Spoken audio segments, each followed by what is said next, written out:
What's good, YouTube, and welcome to the house. Thomas Paul has managed to top 8 his Winnipeg regionals with a deck that we kind of thought had disappeared off of the map of being able to top cut. It's true Draco Invoked, but it's got quite a few hand traps, as you might notice from the prelim list, but my words aren't as important as the duel, so let's get into his tournament report, his shoutouts, and then we'll talk about the deck.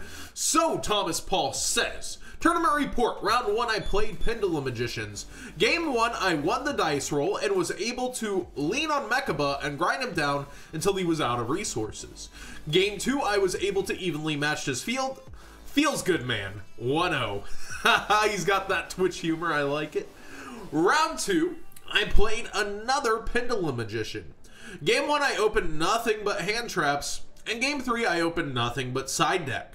1-1. Usually you want to see a lot of your side deck, but it looks like they don't really have any consistent monsters in their side deck in order to help them out. They've got like Ghost Reaper, Kaijus, all these other things, so seeing full side deck cards kind of sucks.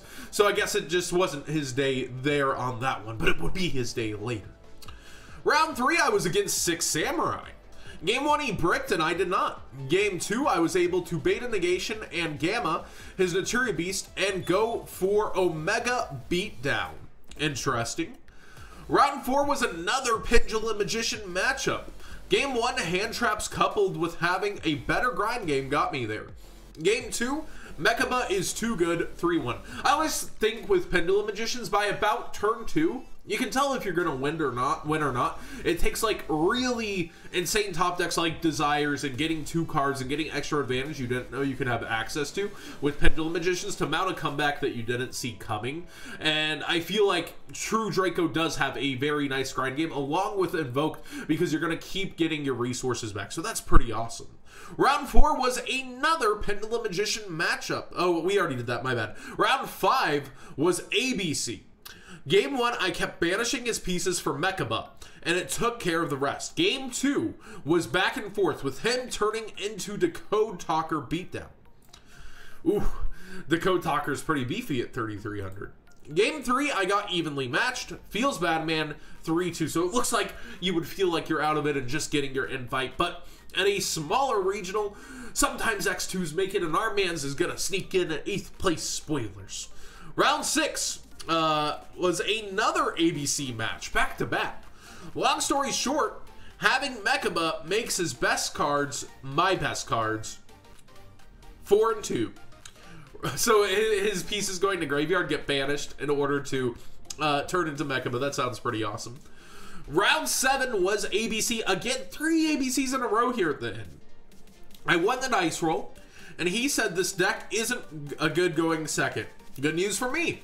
Mechaba made the game uphill for him. Game 2, he destrudoed and paid himself down to 500 life points, which made everything easier for me. 5-2. Yeah, once they're down to low life points, Alistair being able to boost your fusion monsters is huge. I wanted to give shoutouts to everyone who helped me test and throw together this last minute trip, and to Josh for letting me borrow pretty much all the cards in my deck. Another shoutout goes to my round 7 opponent. He joked he was going to drop to change some tiebreakers. He did not, so he topped voraciously through me. We made it, my dude. Oh, vicariously, not voraciously. Sometimes I read these for the first time whenever I'm looking at them. I felt that the best card and the main deck was Gamma, and the hands down MVP was Mechaba. If I were to change anything, I would take the Ghost Reapers out of my side for Mind Crushes and a third evenly matched. Everything else worked for me very well. Thanks for putting this up, my dude. I'm excited for that What's Good YouTube more than usual. And he said there were 65 players. He's taking 8th place. Typically, I need 50 or more players to do a profile, so this meets the requirements. And I really wanted to look at a deck using the Invoked engine, but it's kind of sad to me what it takes, because we have 2 Alistairs, but then we've got 3 Ash Blossom, skipping over our spicier, 3 Ash Blossom, 2 Drolenlock, 2 Ogres, and 3 Gammas along with Maxi. I think that's 1, 2, 3, 4, 5, 6, 7, 8, 9, 10, 11 hand traps. 1/4 of this man's deck, a little over that, is hand traps. That's kind of what it takes in this day and age to combat spirals, but the man didn't even get the spiral matchup he was prepared for. He ended up against Pendulum Magicians so much, and he was kind of prepared for Trick Stars too, it feels like, but the matchups were mostly ABC and Pendulum Magician. Although I feel this has a really good ABC matchup, because once you establish this, it would take a double buster to really get through him. So we got the 2 Alistair for the Invoked engine. We've got the Dryth, the third, the true Draco Cavalry General. This man's, if you don't know what he does, you can tribute summon him pretty much the same way by using a spell or trap you control instead of a monster. Your opponent cannot target true Draco or true King monsters on the field with card effects, except this one, and they also cannot be destroyed by your opponent's card effects. So he's kind of a walking protector for the rest. He actually has a really big defense at 2800 as well. If this face-up tribute summon monster leaves the field, you can special summon 1 true Draco or 1 true King monster from your deck in defense position. That is pretty awesome. Wait, does he need to be tributed for this first effect? I don't think so. Your opponent cannot target face-up true Draco or true King monsters on the field with card effects, except this one. So if it's brought back by True King's return, does it get its effect, or am I crazy? To tribute summon this card, blah, blah, blah, reading cards. Your opponent cannot target... Yeah, it's just period. It doesn't say you have to tribute it. The tribute effect is if this face-up tribute summon monster leaves the field, you can special summon a true Draco or true King monster from your deck in defense. That's pretty crazy. And it actually doesn't have except Dryth in that clause, I think. If this face-up tribute summon monster leaves the field, you can special summon 1 true Draco or true King monster. So for its second effect, it can't like float, float, float. It can float once, but you don't need to tribute summon this monster to get that first effect. That's very interesting. We've got the Ignis Heat, the one of course, really good. 2 Majesty Maidens, a lot of people seem to still go with 2, and 2 Masterpiece. You don't want to open too many of these.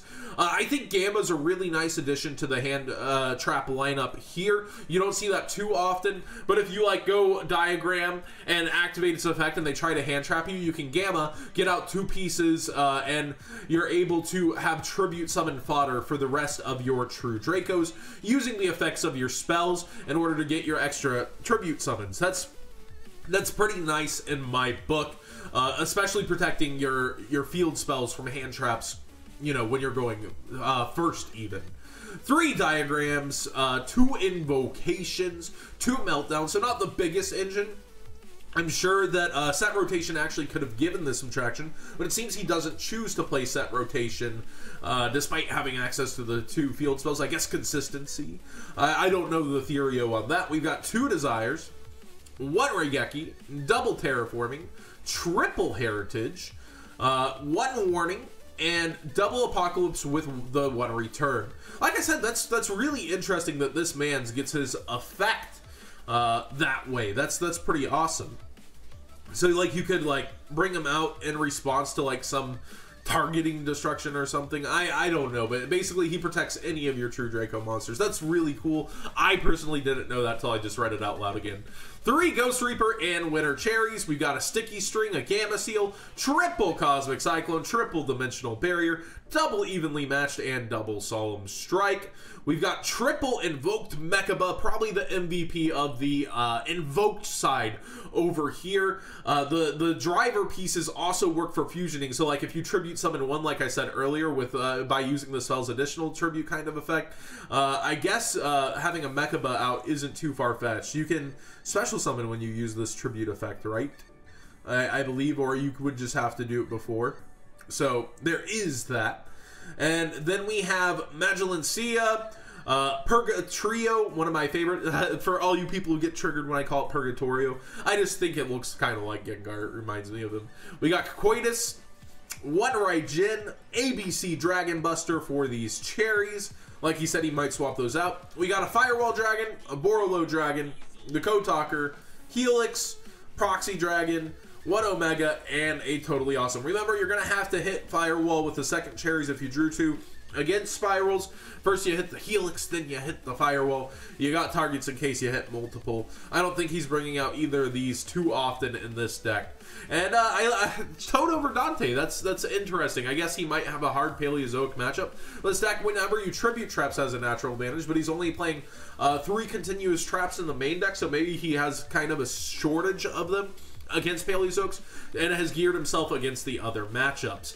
Thanks for watching, everybody. Hopefully you enjoyed this top 8 profile from Thomas Paul. If you want to submit your own profiles, I do prefer you send them in via a video by Dropbox. I'd rather have the player put his own words to the deck profile, show you guys the text, show you what happened through the day. I think there's a lot more insight than what I can provide. Even though I know what's going on, I feel like it's better to hear from the players themselves, or I claim to know what's going on. But seriously, I would rather the players themselves explain a card like this than me read through it twice and be like, really? This does that? Like, I would much rather the player just confidently explain the card over and what you can do with it, if that makes any sense. Hand Trap City here deck along with True Dracos and Invoked, though. I really hate that decks have to rely so much on these, but it is what it is for the format. I think the side deck is very solidly built. I really like his extra deck as well. I would have thrown a Dante in for myself, but maybe True Draco just doesn't have a problem against BA. So again, Thomas Paul, congrats on your 8th place, taking down the Winnipeg Regional with Invoked, which has been surprisingly absent from this format. It was appearing all over the previous format and just kind of went to the back burner here.